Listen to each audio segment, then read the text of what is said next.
Bienvenue sur le podcast Explique-moi le Human Design comme si j'avais 6 ans. Je suis ton hôte Stéphanie Dolegui. Ce podcast a pour but de rendre la compréhension de ton schéma de Human Design super simple et facile. Mais dis-moi, as-tu déjà regardé ta charte en te demandant ce que signifiaient toutes ces formes, ces lignes, ces nombres ? Peut-être même as-tu déjà lu la description de ta charte et t'es-tu senti submergé et perdu par toutes ces informations ? Rassure-toi, j'ai été dans le même cas que toi. Et c'est pour ça qu'aujourd'hui, je me décide à t'accompagner de façon différente. Bienvenue dans ce nouvel épisode un peu particulier, un peu spécial. Je vais être très transparente et très honnête avec toi. Hier encore, je ne savais pas de quoi j'allais te parler dans ce podcast. D'habitude, je prépare en amont le déroulé de mes épisodes. Et si tu es nouveau ou nouvelle ici, sache que j'ai conçu ce podcast comme un cours.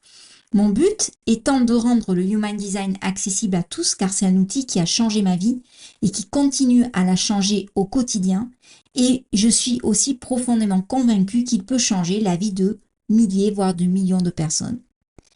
Et je suis convaincue aussi que le Human Design pourra faire partie de la vie de nos futures générations, qu'il pourra rentrer dans les écoles et que ça sera vraiment un outil de la vie commune, de la vie quotidienne, on va dire.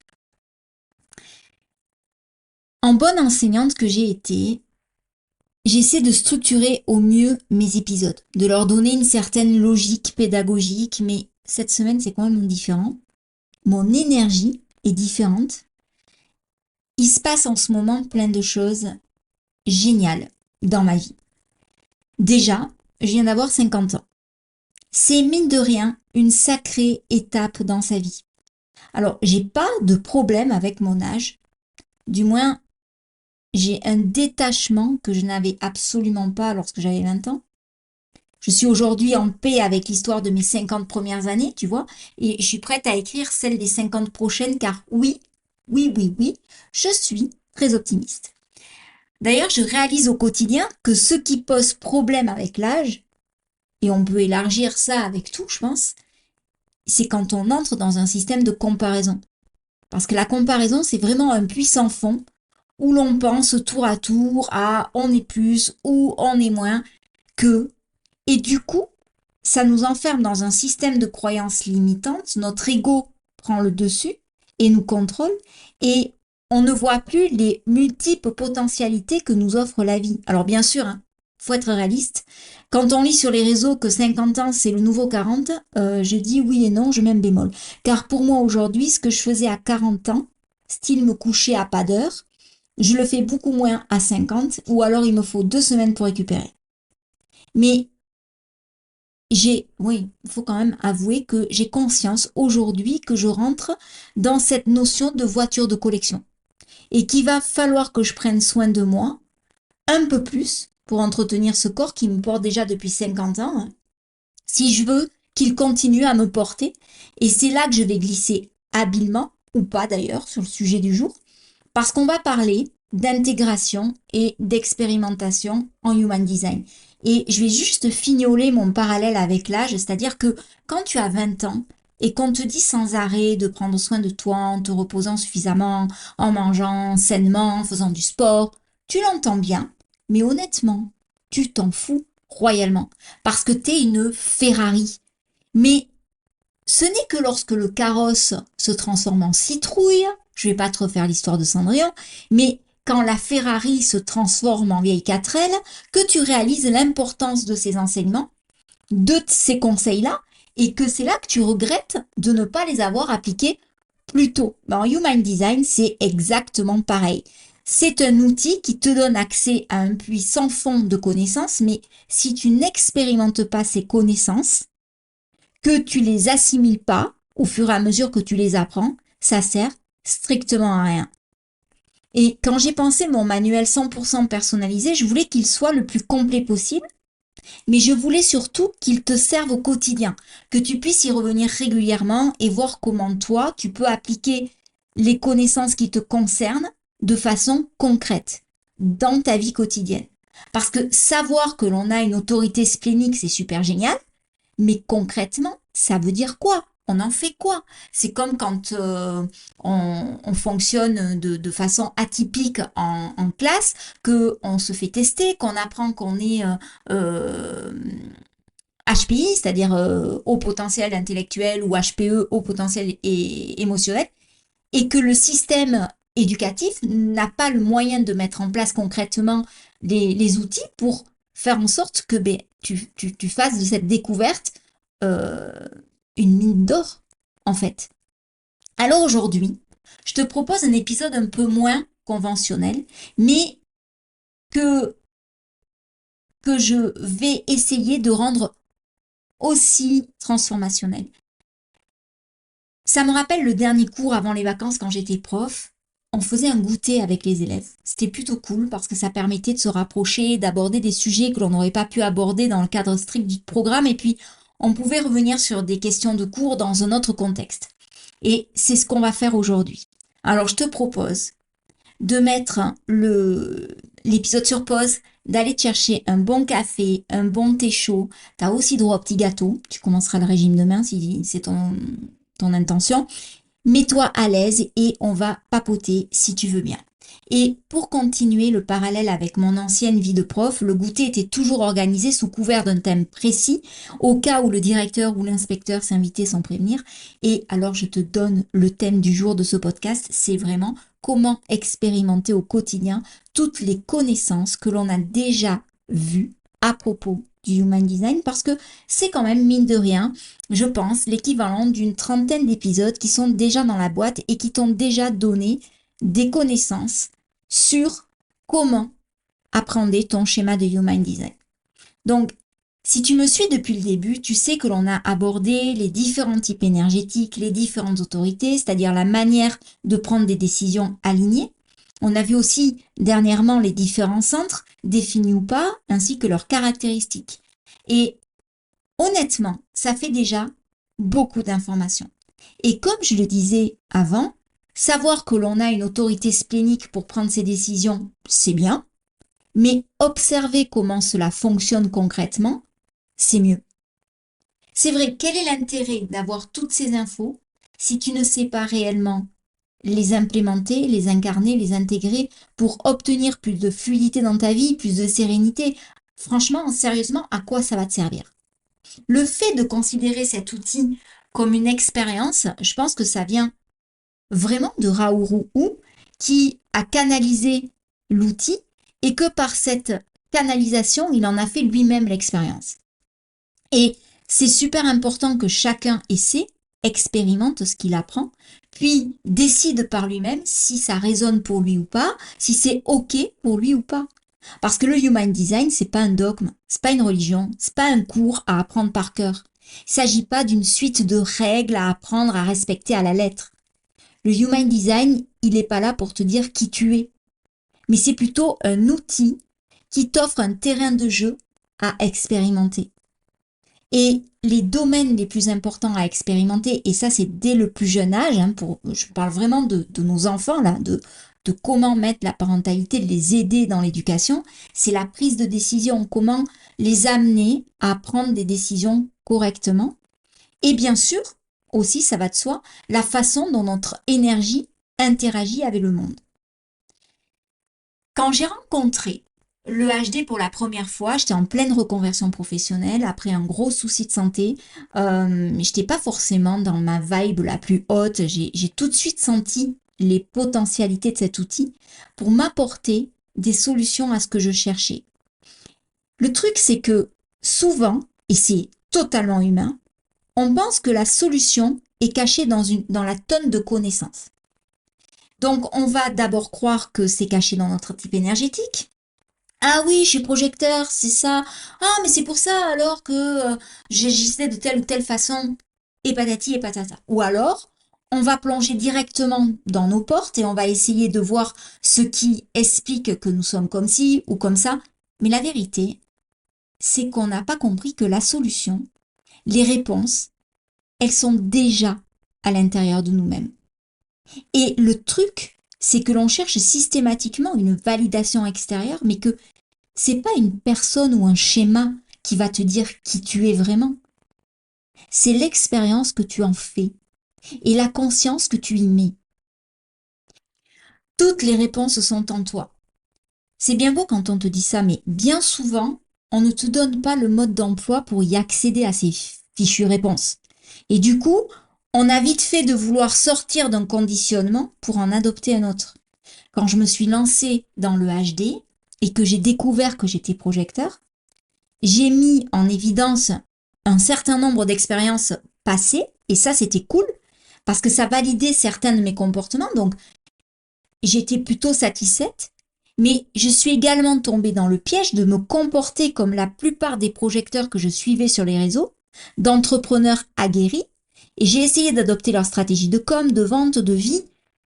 Bref, je croyais en fait que je me déconditionnais d'un système alors que je me conditionnais par mimétisme de type énergétique et que c'était vraiment pas ça qu'il fallait faire, quoi.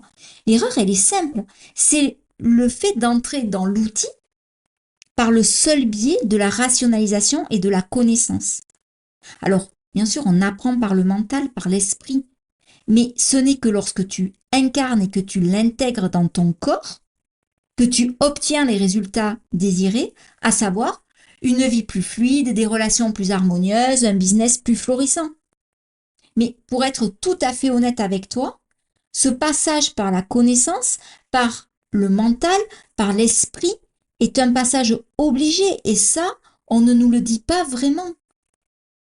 Et des fois, c'est culpabilisant. Mais oh les gars, réveillez-vous. La tête, elle fait partie du corps, oui ou non? On ne peut pas séparer les deux et dire que l'un est mieux que l'autre. C'est juste qu'il ne faut pas tomber dans le piège de la connaissance, du savoir à tout prix. Et là, tu vois, quand je parle, j'ai la phrase d'Alpha Blondy qui me vient à l'esprit. Alors, je sais que cette phrase n'est pas de lui et c'est une citation qu'il a reprise dans une de ses chansons, mais c'est science sans conscience n'est que ruine de l'âme. C'est que, en fait, tout le travail de l'expérimentation de notre propre HD, c'est de ramener la conscience à la surface. Parce que le mental, là, il joue souvent un rôle parasite dans cette expérimentation parce que il est très fort pour nous raconter du bullshit et pour parler très fort. En tout cas, plus fort que la voix, par exemple, de mon splénique. Parce que moi, j'ai toujours été hyper intuitive, mais j'ai toujours remis en question mon intuition parce que mon mental était plus bruyant que mon intuition elle-même. Et c'est en me reconnectant petit à petit à mon corps que j'ai pu remarquer les sensations subtiles, les ressentis, et que j'ai pu les mettre en lumière, les ramener à la conscience. Et un des exercices concrets qui m'a vraiment aidé à me reconnecter à mon corps, parce que faut savoir que moi je suis très dans le mental, j'ai mon centre tête défini, mon centre ajna défini, donc je suis vraiment dans un système de pensée en, quand je suis pas alignée, c'est vraiment en boucle, hein, c'est le hamster qui fait tourner la roue. Et donc, j'avais tendance à ne pas à avoir du mal à me reconnecter avec mon corps. Et c'est cet exercice de pleine conscience que je vais te partager et que tu connais peut-être déjà. Donc, le principe est très simple. Tu te mets dans un endroit calme, tu t'installes bien confortablement, tu peux être debout, assis, peu importe. Tu fermes les yeux et tu prends le temps de bien respirer, de prendre des inspirations profondes, des expirations profondes.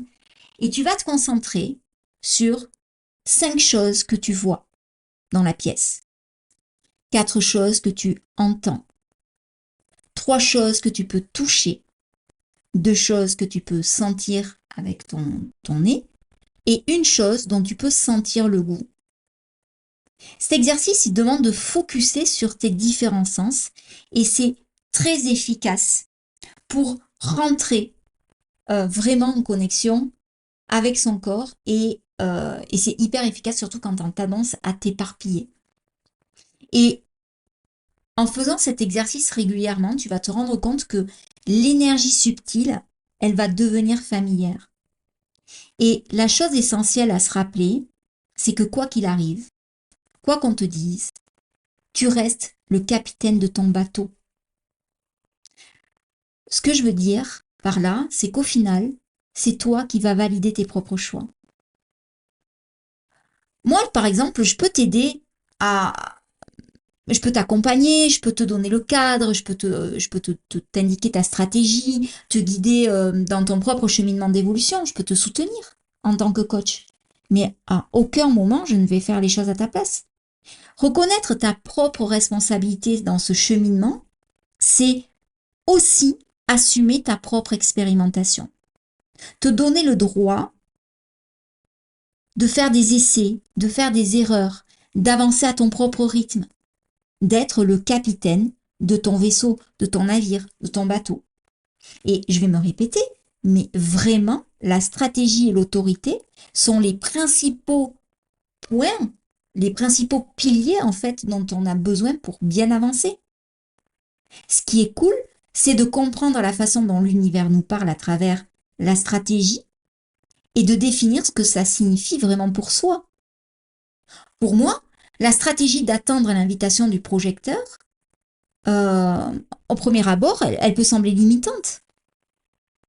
Alors que quand je le prends vraiment du seul point de vue de la connaissance et aussi de l'interprétation, je dis ok, attends l'invitation, je me pose, je regarde la montre, j'attends que le téléphone sonne, tu vois un peu le truc. Mais depuis que j'ai décidé de l'expérimenter, que j'ai pris un peu de recul, je l'observe avec du recul, je le prends comme un jeu, les invitations, crois-moi, arrivent enfin et elles sont plus fluides. Et c'est la même chose en ce qui concerne l'autorité et la façon dont je prends des décisions. Et pour le coup, je t'invite à te poser la question suivante. Quand, dans le passé, est-ce que tu as pris une très bonne décision pour toi? Je veux dire, une décision qui a été agréable à prendre, qui t'a vraiment semblé alignée à qui tu étais à ce moment-là. N'hésite pas à mettre cet épisode sur pause pour répondre à la question. Et enchaîne avec les questions suivantes, c'est-à-dire comment en suis-je arrivé à cette décision? À quoi cela ressemblait-il? Est-ce que c'était instantané?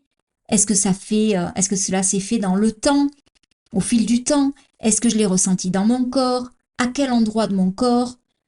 Ce que je veux ici, c'est que tu arrives à visualiser quelles ont été les différentes étapes qui t'ont amené à prendre cette décision alignée et à te rendre compte finalement que ces différentes étapes sont souvent celles que tu réitères à chaque fois que tu prends une décision qui est vraiment alignée avec qui tu es. Quand tu te penches sur sa stratégie, la question que tu peux te poser, c'est de savoir comment est-ce que ta stratégie se manifeste-t-elle spécifiquement dans ta propre réalité quotidienne. Par exemple, si tu es un manifesteur, tu peux te demander, voyons, à quoi ressemble cette force créatrice en moi? Comment cela se manifeste-t-il chez moi quand je veux initier quelque chose? Est-ce que cela se fait quand je suis dans un élan créatif et que j'informe quelqu'un ou que je ne l'informe pas d'ailleurs? Parce que ce qu'il faut réaliser, c'est que tout ça, que ce soit ta stratégie ou ton autorité, suivre ton autorité, tu le fais déjà au quotidien. Tu le fais quelque part, si j'extrapole, depuis que tu es né, mais sans forcément t'en rendre compte. Et le fait de mettre de la conscience dessus, cela amplifie le potentiel de l'action. Et c'est ça qui finalement donne toute la puissance à l'outil. Donc, avec le Human Design, il s'agit de mettre de la conscience sur des moments de notre vie passée pour que nous puissions obtenir des preuves de la façon dont notre stratégie et notre autorité se manifestent de la façon la plus fluide pour nous.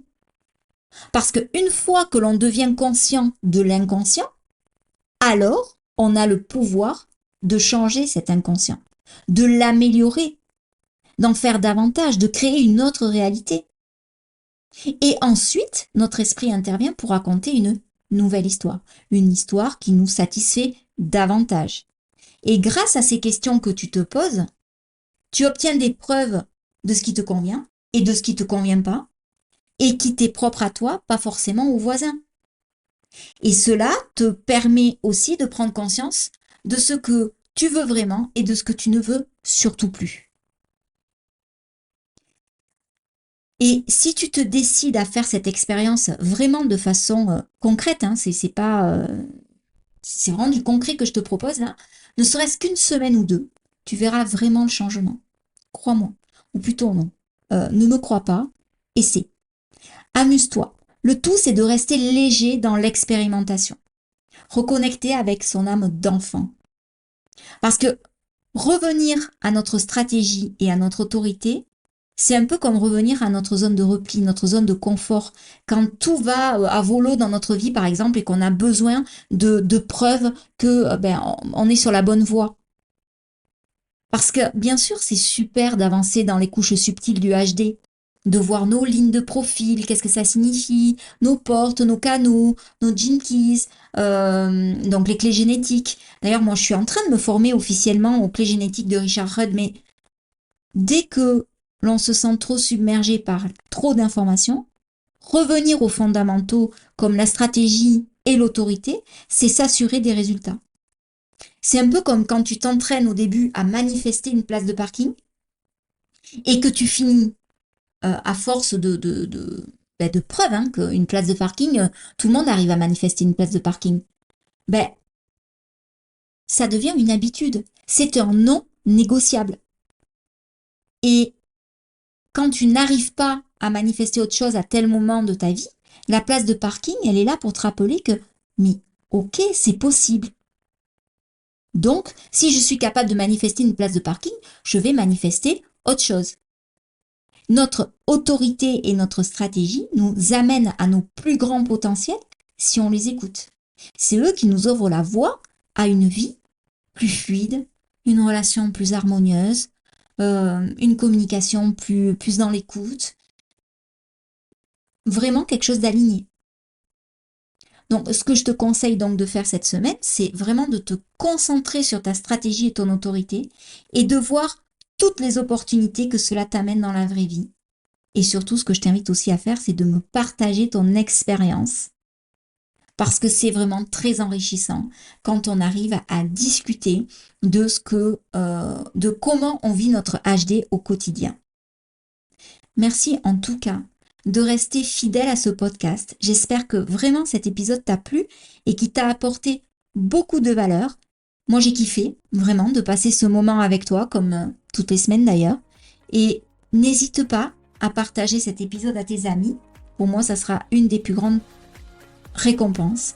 Et si mon énergie t'appelle et que tu veux travailler avec moi, n'hésite pas à me contacter. Moi, en attendant, je te souhaite une magnifique semaine ensoleillée.